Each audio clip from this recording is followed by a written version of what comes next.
رسول پاک صلی اللہ علیہ وسلم احساس والے نبی ہیں، اور احساس حضور نے امت کا کیا، احساس والی زندگی گزاری، ہر لمحہ محبوب پریشان رہے۔ یہ تھوڑا عرصہ پہلے ڈاکٹر ہارون صاحب مسلمان ہوئے ہیں، اور ابھی انہوں نے 2-3 کتابوں کا انگریزی میں ترجمہ کیا ہے، اور بھی کچھ کتابوں پہ وہ کام کر رہے ہیں۔ ہالینڈ کے رہنے والے ڈاکٹر صاحب ہیں۔ توجہ ہے میری بات پر آپ عزیزوں؟ ڈاکٹر صاحب کہتے ہیں کہ میں نے یہ سنا تھا کہ مسلمان دہشت گرد ہیں، یہ بم بلاسٹ کرتے ہیں۔ تو میں جہاں لفظ اسلام آتا تھا وہاں سے میں تھوڑا بچ جاتا تھا، پیچھے ہٹ جاتا تھا، لیکن میرے مزاج کے اندر یہ بات شامل تھی کہ میرے اندر اللہ نے بڑا انسانیت کا جذبہ رکھا ہوا تھا۔ تو میں ایک تنظیم قائم کر رہا تھا، میرا خیال تھا کہ ایک ایسی جماعت بناؤں کہ جو پوری دنیا کے اندر اسلام، توجہ ہے میرے عزیزوں کی؟ کہتے میرا خیال تھا ایسی جماعت قائم کروں کہ جو پوری دنیا میں لوگوں کی خدمت کرے، اور بغیر امتیاز کے کرے، اسلام والوں کی بھی اور غیر مسلموں کی بھی۔ لیکن مجھے بڑا دھچکا رہتا تھا کہ مسلمان سخت گیر قوم ہے۔ میں نے بہت ساری جماعتوں کا منشور اور دستور منگایا، اور میں نے کہا میں اپنی جماعت کا دستور لکھوں گا تو پہلے ذرا سارا میں مطالعہ کر لوں۔ ڈاکٹروں کا ٹیبل ہوتا ہے، اس کے اوپر شیشہ لگا ہوتا ہے، نیچے وہ جو چیز ضروری ہوتی ہے وہ رکھ لیتے۔ کہتے ایک مصر کے مولانا صاحب آئے ہوئے تھے ہالینڈ کے دورے پر، اچھی انگریزی جانتے تھے، تو کسی وجہ سے علیل ہو گئے۔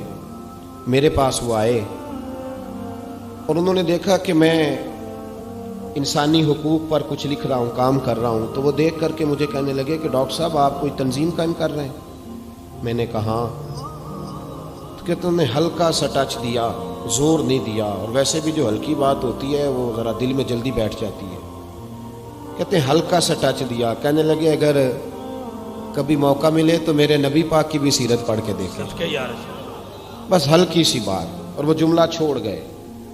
اعلیٰ حضرت فاضل بریلوی علیہ رحمہ نے لکھا ہے ضروری نہیں کہ تم جو کہہ رہے ہو وہ منوا کے اٹھو، لیکن میسج ضرور چھوڑ دیا کرو۔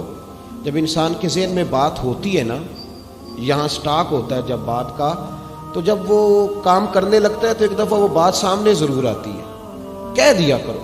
انہوں نے کہہ دیا کہ ڈاکٹر صاحب ایک دفعہ حضور کی سیرت بھی پڑھ لیں۔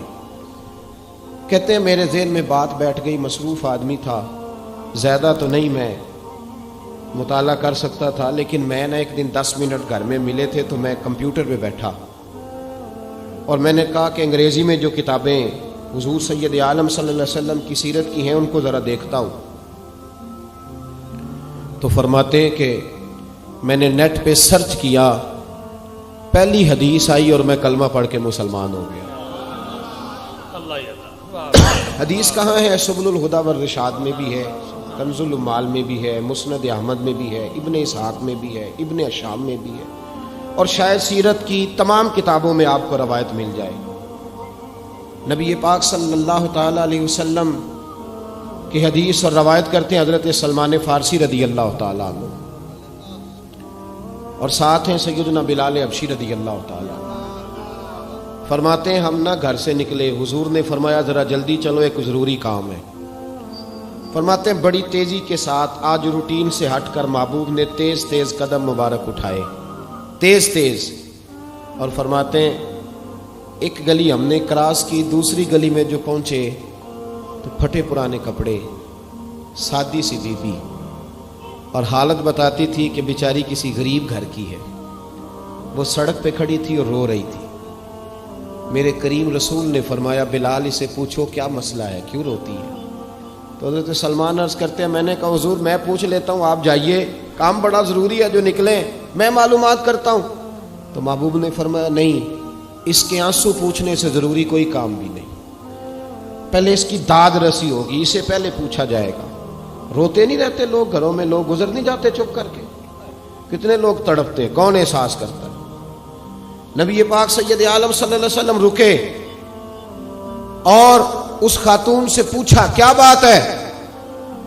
اس نے کہا کہ بات کوئی بھی نہیں، میرا ایک ہی موٹا سا مسئلہ ہے۔ کہا وہ کیا؟ کہنے لگی میں غریب ہوں، اور غریبی بذات خود بہت بڑا گناہ ہوتی ہے، لوگ بڑا جرم سمجھتے ہیں اس کو، بذات خود میں نے شروع میں کہا نا کہ مذہبی سٹیج کی بھی صدارت غریب آدمی نہیں کر سکتا، کیونکہ غریب جو ہوا جد کول دتھی ہونی انہیں نیڑے بہنا ہے نا جی، جد کول نہیں انہیں تو پیچھے جا کے بہنا اینڈ تے کول کیڑا دتھی ہے۔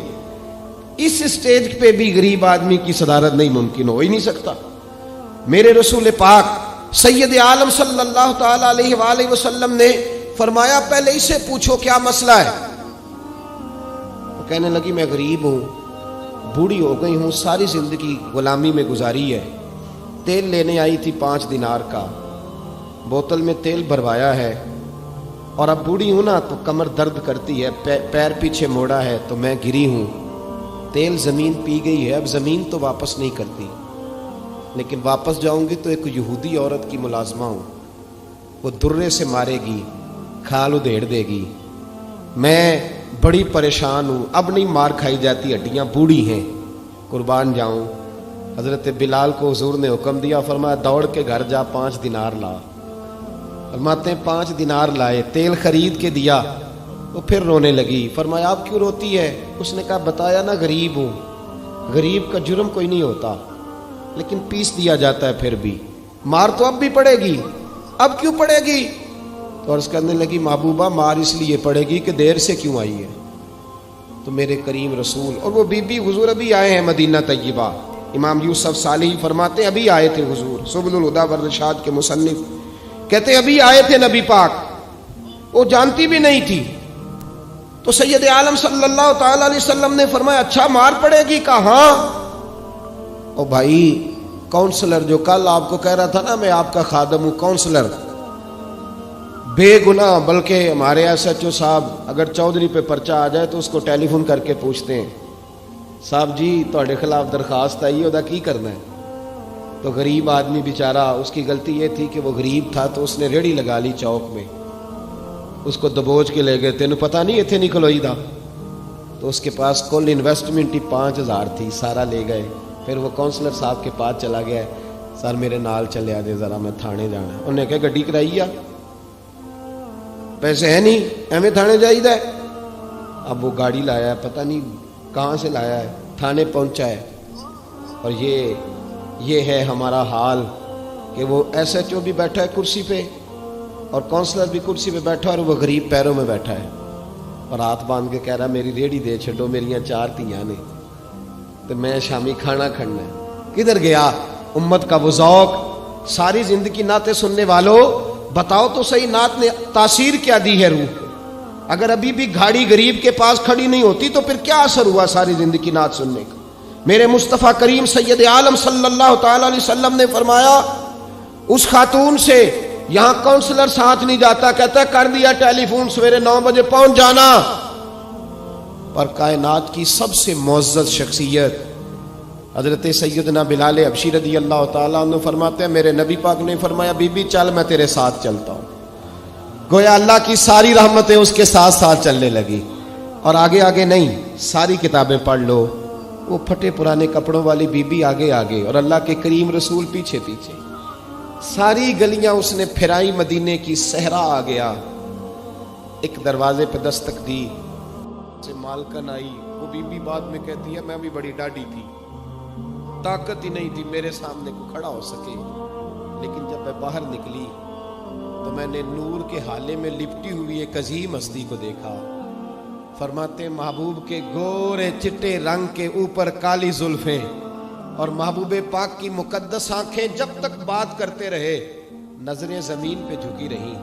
شرم و حیا والے رسول نے بڑے میٹھے، بڑے دھیمے، بڑے خوبصورت لہجے میں کہا، بریلی کے امام فرماتے ہیں نیچی نظروں کی شرم و حیا پہ درود، بڑے دھیمے لہجے میں فرمایا تیری نوکرانی ہے تیری؟ عورت کہتی ہے میں تو حضور کے جلووں میں محو ہو گئی کہ سادگی میں اتنا حسن میں نے دیکھا ہی نہیں، تیری نوکرانی ہے؟ کہا ہاں۔ تو میرے محبوب نے فرمایا بیچاری کی غلطی کوئی نہیں، اسے مارنا نا، اس سے تیل گر گیا تھا، نیا خریدتے دیر ہو گئی، رو رہی تھی تو میں سفارش کرنے آیا ہوں۔ وہ خاتون کہتی ہے کسی کی نہیں مانی تھی، پر محبوب کے جملوں میں تاثیر اتنی تھی، ککھ سواد نہیں مشری اندر، اساں کھنڈا بھی چکھ ڈٹھیاں، انہاں ساریاں شیواں نالوں گلاں سجن دیاں مٹھیاں۔ فرماتے ہیں نبی پاک صلی اللہ تعالی علیہ وآلہ وسلم نے فرمایا کچھ نہ کہنا. کہنے لگی نہیں کہتی، میرا وعدہ رہا، کچھ نہیں کہوں گی. اب میرے حبیب نے پھر نظر اٹھائی اور اس غریبنی کی طرف دیکھا اور فرمایا تو اگر کہے تو میں جاؤں، تو اگر کہے تو میں خود بھیک دے، خود ہی کہے منگتے کا بھلا ہو، تو اگر کہے تو میں جاؤں. اس نے خراج پیش کیا تو چند آنسو گرائے. کہنے لگی محبوبہ جیسے بندہ نوازی. حضور نے رخ پھیرا، حضرت بلال کہتے میں پیچھے رہ گیا تو وہ دونوں بیبیاں دوڑ کے میرے پاس آئیں. کہنے لگی بتا تو صحیح ہے کون، یہ بتا تو صحیح کون تھے. تو حضرت بلال کہنے لگی تم نہیں جانتے. جناب بلال فرمانے لگے یہی تو ہیں جنہیں اللہ نے سچا رسول بنا کے بھیجا ہے. بیبیاں دوڑ کے آئی، کہنے لگی محبوبہ دروازے تک آئے ہو تو خالی تو نہ لوٹاؤ، مہربانی فرماؤ ہمیں بھی کلمہ پڑھا دو. ڈاکٹر ہارون کہتے ہیں وہ بیبیاں وہاں کلمہ پڑھ رہی تھی اور میں حدیث پڑھ کے کلمہ پڑھ رہا تھا. بھائی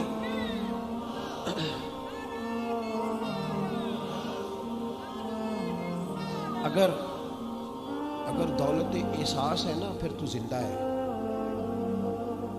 جو زندہ ہوتا ہے اس میں لچک ہوتی ہے، جو مر جاتا ہے وہ اکڑ جاتا ہے. اگر زندگی ہے تو پھر احساس ہونا چاہیے. اگر تیرے اندر زندگی ہے تو پھر احساس ہے، اور اگر تیرے اندر احساس نہیں رہا نا تو پھر زندگی زندہ دلی کا نام ہے. مردہ دل کیا خاک جیا کرتے، احساس سے مروت پیدا کرو. تھوڑا سا دائیں بائیں بھی دیکھیں، تھوڑا پلٹ کر بھی دیکھیں کہ کہیں آپ کی ضرورت تو نہیں.